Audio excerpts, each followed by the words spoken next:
In an era defined by the power of social media and shifting cultural norms, a new phenomenon has emerged, one that has sparked intense debates and raised critical questions about the boundaries of free expression and accountability.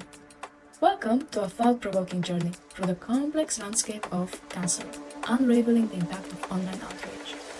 Let's delve into the heart of a rapidly changing digital age, where the line between social justice and punitive judgment has blurred, and where cancel culture has reshaped the way we perceive, communicate, and engage in the public sphere. Ancient Egyptians had their own cancellation ritual, erasing from memory. They scraped the names of unloved pharaohs off slabs and made sure to destroy their legacy, thus ensuring the disappearance of their existence, at least on paper. In Rome, a similar symbolic execution robbed the names of Caligula and Nero off gravestones, thus cursing their memory. The logical prototype for cancel culture was offered by Aristotle, who, ironically, is being cancelled himself for his controversial take on slavery. According to him, we use the law of the excluded middle. Nowadays, we don't have an option but to choose between us and them. One could argue that we, as humans, have always desired social justice and resorted to cancelling our peers in one way or the other to enforce our social norms. In the modern world, our exposure is not limited to our everyday lives, but expands globally. Social media, as an amplifier, gives us the opportunity to partake in a subjective battle of beliefs. The logic Aristotle introduced to the world can be observed in a multitude of events captured by social media. This was the case of the Me Too movement, which institutionalized cancel culture, impacting the careers of producers accused of sexual harassment. The practice was then taken over by Black Lives Matter activists, demanding action against police brutality. Not only are individuals forced to take a stand, but corporations are also subjected to a certain standard of political and social correctness. Take Balenciaga, for example, and the major public outcry caused by their problematic advertisement. These ads featured imagery related to child sexual abuse with BDSM motives. Celebrities and public figures especially find themselves pressured to react on topics such as this one. Given their wider audience, they are constantly scrutinized and forced to pick a side on social problematics, acting as opinion leaders. They are unwillingly given the mission to represent the highest form of moral values. When they fail to do so, they are cancelled. Consider the case of Monica Lewinsky, secretary to the 42nd American President Bill Clinton.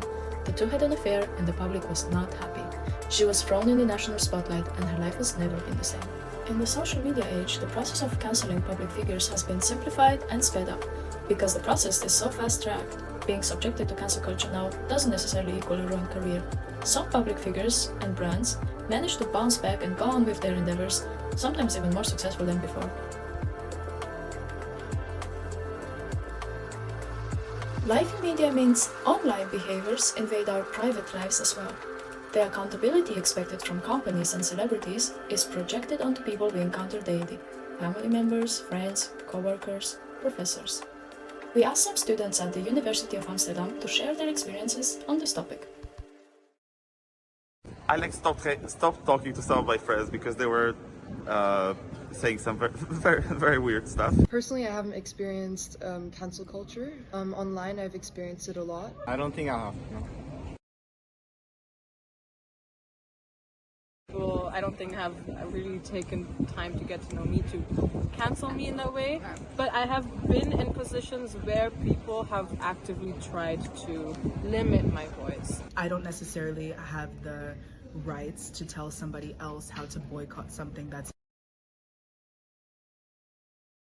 I think cancel culture brings awareness to the topic of diversity, inclusion, and also calling out people who are in power. People are very soft nowadays about some things, and anything you say, although you should be free to say, some people will just hunt you down for saying those things.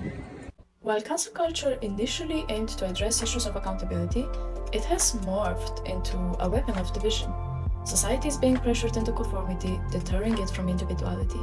As Andrew Linder argues, our opportunity to encourage growth and learn by coming together is only promoting fear that something we might say or do could come back to haunt us. This is also reflected on Slavoj Zizek's view. This contemporary philosopher argues against cancel culture, exaggerated political correctness, and the idea that every culture is beautiful.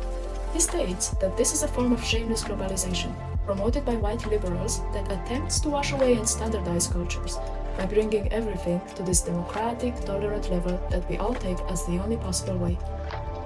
How can you find the balance between accountability and tolerance? Stop being scared of cancel culture and sharing. Don't fight it.